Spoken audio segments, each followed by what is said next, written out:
السمیع العلیم من الشیطان الرجیم بسم اللہ الرحمن الرحیم۔ روحانی علاج بالقرآن کے ساتھ میں ہوں راکی ابو معاذ۔ آج کا جو ہمارا ٹاپک ہے وہ یہ ہے کہ موکل کیا ہوتے ہیں،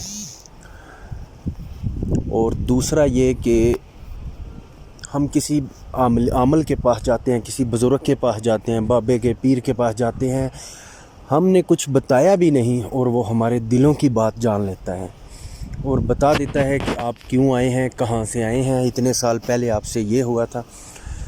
تو آج کی ہماری جو ویڈیو ہے وہ یہی ہے، اس میں ہم ایکسپوز کریں گے یہ بتانے والوں کو جن کی ہم سمجھتے ہیں یہ کرامات ہیں، حالانکہ یہ کرامات نہیں ہوتی۔ تو میں ابھی انشاءاللہ شروع کرتا ہوں اپنی ویڈیو کو۔ ہماری ویڈیو پسند آئے، آپ کو باتیں ٹھیک لگیں تو اس کو لائک، کمنٹ اور شیئر بھی کیا کریں، اور اپنے ایمان کی حفاظت کریں، کیونکہ دنیا میں یہی ایک نعمت ہے۔ ہو سکتا ہے ویڈیو تھوڑی لمبی ہو، پورا سمجھنے کے لیے، جاننے کے لیے ویڈیو کو شروع سے لے کر آخر تک دیکھیں۔ پہلا سوال جی، موکل کیا ہوتے ہیں؟ بعض لوگ کہتے ہیں ہمارے پاس موکل ہیں، ہم موکلین سے کام کرتے ہیں۔ میرے بھائیوں، اللہ پاک نے 3 ہی مخلوقات ہیں دنیا میں پیدا کی ہیں۔ نمبر 1 فرشتے، نمبر 2 انسان، نمبر 3 جنات۔ یہ چوتھی مخلوق موکل کہاں سے آ گئی؟ اس کا آپ کو کہیں بھی ذکر نہیں ملے گا، نہ قرآن میں اور نہ حدیث میں۔ اصل میں یہ جو موکل ہیں یہ جنات ہی کی قسم ہے۔ یہ شیاطین بھی ہوتے ہیں، مسلمان جن بھی ہوتے ہیں۔ جس طرح انسانوں میں فرقے ہیں، مذہب ہیں، اسی طرح جنات میں بھی ہیں۔ تو جو آپ کو یہ کہتا ہے میرے پاس موکل ہے، میں موکلوں سے کام کرتا ہوں، وہ سراسر آپ کو دھوکہ دے رہا ہے۔ موکل کیا کسی کے تابع ہو سکتے ہیں جنات؟ جی بالکل نہیں ہو سکتے، 100% بات غلط ہے۔ یہ صرف حضرت سلیمان علیہ السلام کے ہی تابع تھے، ان کے علاوہ کسی انسان کے تابع نہیں ہوتے۔ وہاں ان کے ساتھ معاہدے ہوتے ہیں جس کی وجہ سے یہ کام کرتے ہیں ایک دوسرے کے ساتھ، یہ ان کی شرطیں پوری کرتے ہیں، یہ ان کی شرطیں پوری کرتے ہیں۔ اب آتے ہیں ہم کہ ہم کسی بزرگ کے پاس جاتے ہیں۔ اکثر ہمارے معاشرے میں یہ ایمان کو ہلا کے رکھ دینے والا واقعہ ہوتا ہے۔ کسی بزرگ کے پاس جاتے ہیں، مجلس میں جا کے اس کی بیٹھتے ہیں، پہلے سے لوگ بیٹھے ہوتے ہیں، تو ہم بیٹھتے ہیں، وہ بیچ میں اشارہ کر کے کہہ دیتا ہے بھائی تو کھڑا ہو جا، میرا نام لے کے۔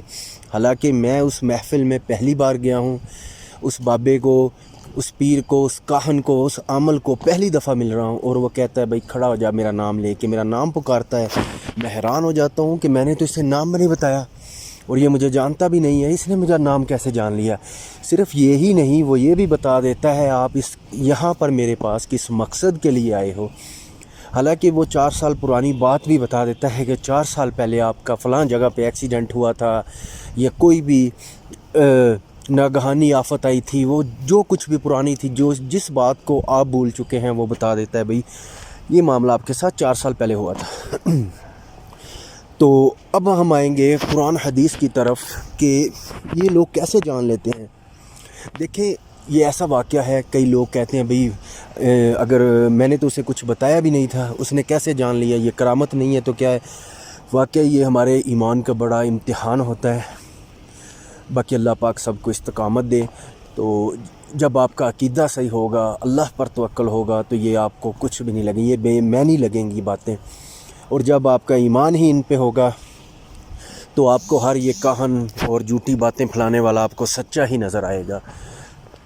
تو یہاں تک بھی ہوتا ہے، میں بتا دوں اپنے سننے والوں کو، اپنی مائیں، بہنیں، بھائی جو بھی ہیں سن رہے ہیں، میری آواز جہاں جا رہی ہے، یہ یہاں تک بھی بتا دیتے ہیں کہ آپ کس مقصد کے لیے آئے ہیں، آپ کی جیب میں پیسے کتنے ہیں، آپ نے رات کھایا کیا تھا، پرسوں آپ کے گھر کون آیا تھا، یا آپ کے ساتھ کسی کا جھگڑا ہوا تھا، کس کی کال آئی تھی، مطلب اتنا۔ یہ جان کیسے لیتے ہیں؟ اب ہم اس سوال کی طرف آئیں گے تو میں اپنی مثال نہیں دیتا، میں اپنی بات نہیں کرتا، ہم چلتے ہیں رسول اللہ صلی اللہ علیہ وسلم کے دور میں۔ رسول اللہ صلی اللہ علیہ وسلم کے دور میں ایک کسی طرح کا واقعہ پیش آیا۔ ایک کاہن تھا بڑا مشہور، رسول اللہ صلی اللہ علیہ وسلم اس کے پاس گئے دعوت دینے کے لیے۔ تو وہ آگے سے، وہ کاہن جو ہے، صاف ابن سیاد اس کا نام تھا، وہ کہتا ہے کہ تو مجھے کیا دعوت دے گا، کیا سمجھائے گا؟ میں وہ دیکھتا ہوں جو تو نہیں دیکھتا، نعوذ باللہ معاذ اللہ۔ رسول اللہ صلی اللہ علیہ وسلم سے کہتا ہے میں جو تیرے ساتھ ہے میں اس کو بھی دیکھتا ہوں، اور جو سمندر پہ تخت لگا کے بیٹھا ہے میں اسے بھی دیکھتا ہوں۔ تو سمندر پہ تخت تو ابلیس کا ہے۔ تو رسول اللہ صلی اللہ علیہ وسلم دیکھ رہے ہیں اس کی طرف، وہ سوال جواب آپ کے ساتھ کر رہا ہے. پھر وہ کہتا ہے کہ میں تو جو آپ دل میں بات سوچیں گے میں تو وہ بھی جانتا ہوں، دل میں جو آپ بات کہیں گے یا پڑھیں گے میں وہ بھی جان سکتا ہوں. اب دیکھیں یہ کتنا بڑا ہم اگر ہماری رسول اللہ صلی اللہ علیہ وسلم کی جگہ ہم ہوتے تو ہم نے کہنا تھا کتنی بڑی کرامت والا یہ تو بڑا پہنچا ہوا ہے، یہ تو فلاں معجزہ ہے اس کے پاس، یہ تو نعوذ باللہ معاذ اللہ ولی ہے، نبی ہے. حالانکہ ایسا نہیں ہے. تو رسول اللہ صلی اللہ علیہ وسلم کو جب اس نے یہ کہا کہ آپ دل میں جو کہیں گے میں وہ بھی جان سکتا ہوں، تو رسول اللہ صلی اللہ علیہ وسلم نے سورہ دخان کی کچھ آیات پڑھی. تو جب آپ نے پڑھنا بند کی تو وہ کاہن کہتا ہے کہ مجھے یہ تو نہیں سمجھ آیا آپ نے کچھ پڑھا ہے، لیکن لفظ دکھ تو آپ کہہ رہے تھے، تو دکھ آتا ہے دوئیں سے. تو رسول اللہ صلی اللہ علیہ وسلم نے کہا لعنت کی، اللہ کی لعنت ہو تجھ پر، وہ کہہ کر آ گئے. تو ہمارے جیسا ہوتا تو ہم تو اس کے پاؤں پڑ جاتے کہ بڑا پہنچی سرکار ہے. میرے بھائیوں یاد رکھو ہر انسان کے ساتھ ایک قرین پیدا ہوتا ہے جس کو ہمزاد بھی کہا جاتا ہے. یہ جب ہم یہ کس طرح جان لیتے ہیں، میں اس طرف آتا ہوں کہ یہ کس طرح آپ کو کل کی باتیں، پوشیدہ باتیں، چھپی ہوئی باتیں کس طرح بتا دیتے ہیں. جب ہم کسی عامل کے پاس جاتے ہیں اس کے پاس شیاطین ہوتے ہیں. میں پہلے بھی بتا چکا ہوں شیاطین جنات کسی بھی بندے کے تابع نہیں ہوتے.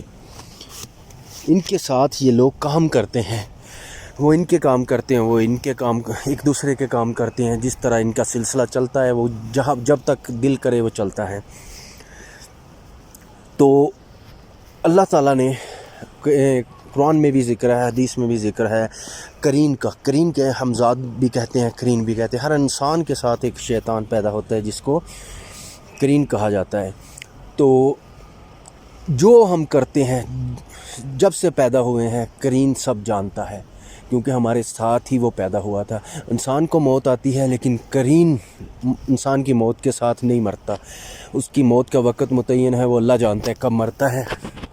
اچھا، یہ جب ہم اس کے پاس جاتے ہیں عامل کے پاس، تو عامل کے پاس جو جنات ہوتے ہیں وہ بعض ایسے بھی ہوتے ہیں جو قرین سے زیادہ طاقتور ہوتے ہیں. تو یہ اپنے جنات کو، اپنے چیلوں کو کہتا ہے کہ اس کے قرین سے پوچھو اس نے کل کیا کیا تھا یا 4 سال پہلے کیا ہوا تھا. جو جتنا اس کو درکار ہو، جتنا کو اس نے اپنا ایمان پکا کروانا ہو اس بندے پہ، وہ پھر اس سے اتنی ہی لمبی ڈیٹیل لیتا ہے. وہ اس کے جنات اس سے پوچھتے ہیں، وہ سارا کچھ بتا دیتا ہے. اور یہ سلسلہ اس طرح شروع ہوتا ہے. اور ہم سمجھتے ہیں کہ یہ کرامت ہے بابے کی، بابا بڑا کرامتوں والا ہے، پہنچی سرکار ہے. جی بالکل وہ پہنچا ہوا ہے لیکن شیطان کے پاس پہنچا ہوا ہے. تو یہ طریقہ کار ہوتا ہے ان کا جاننے کا. میرے بھائیوں ایک بڑا مشہور واقعہ بھی ہے کہ اسی طرح ایک واقعہ پیش آتا ہے. ایک جادوگر ہوتا ہے، کاہن ہوتا ہے، وہ کہتا ہے جی کنکریاں اٹھائیں آپ، میں آپ کو آج ایک انمول تحفہ دے کے جاتا ہوں، آپ بھی کریں جو یہ آپ کو پوشیدہ باتیں بتاتا ہے پہنچا ہوا بابا، آپ بھی ایسا ہی کریں. آپ کنکریاں لیں، پتھر لیں، پیسے لیں، جو بھی آپ اس کو اٹھائیں. جب آپ گنیں گے، گن کے اٹھائیں گے تو وہ آپ کے ساتھ آپ کا ہمزاد بھی گنے گا اور وہ اس کاہن کو بتا دے گا بھئی اتنی ہے. اور آپ گنے بغیر کوئی چیز اٹھائیں، پتھر اٹھا لیں، پیسے اٹھا لیں، کوئی بھی چیز اٹھا لیں، دانے دار ہو اٹھا لیں، مٹھی بھر لیں بغیر گنے، تو وہ اس کا منتر، اس کی پہنچی سرکار سب ختم ہو جائے گی. میرے بھائیوں یہ ایسا انمول تحفہ ہے، جائیں آزمائیں، آج ہی آزمائیں. بڑے بڑے جو دعوے کرتے ہیں ہم آپ کے دل کی جانتے ہیں، ان کے سامنے یہ رکھیں، دیکھیں وہ کر پاتے ہیں کہ نہیں. تو موکل پر اور یہ پوشیدہ باتوں پر ویڈیو کافی لمبی ہو گئی ہے، ابھی آپ سے اجازت چاہتا ہوں. میرے بھائیوں ایک بات آخر پہ یاد رکھو، اللہ پہ توکل کرو. یہ بابوں پہ، یہ عاملین پہ، یہ شیطانوں پہ، جنات پہ، ان کے اوپر بالکل بھروسہ نہ کرو. اللہ کی رسی کو مضبوطی سے تھام لو. صبح شام کی اذکار کرو، قرآن کی تلاوت کرو، نمازوں کی پابندی کرو. یہ آپ انسان جو ہے سب سے افضل ہے، اشرف المخلوقات اللہ نے بنایا ہے. تو ہم ہیں کہ جنوں کے پیچھے دوڑ رہے ہیں، شیطانوں کے پیچھے دوڑ رہے ہیں، بابوں کے پیچھے دوڑ رہے ہیں. اللہ پاک ہم سب کو عمل کی توفیق دے. یہ ویڈیو بنانے کے بعد کئی عاملین بھی میرے دشمن بنیں گے اور ہیں بھی، کیونکہ میں جو باتیں پھیلا رہا ہوں وہ ہر بندہ بات بتاتا نہیں ہے. ان کئیوں کی روزیاں روٹیاں بند ہوں گی، مگر میرے بھائیو زندگی موت یہ اللہ کے ہاتھ میں ہے، جب اس نے چاہنا ہے اسی وقت آنی ہے. تو انشاءاللہ اگر آپ کو ویڈیو اچھی لگے، پسند آئے تو اس میں کمنٹ بھی کریں، چینل کو سبسکرائب بھی کریں اور شیئر بھی کریں. السلام علیکم ورحمۃ اللہ وبرکاتہ.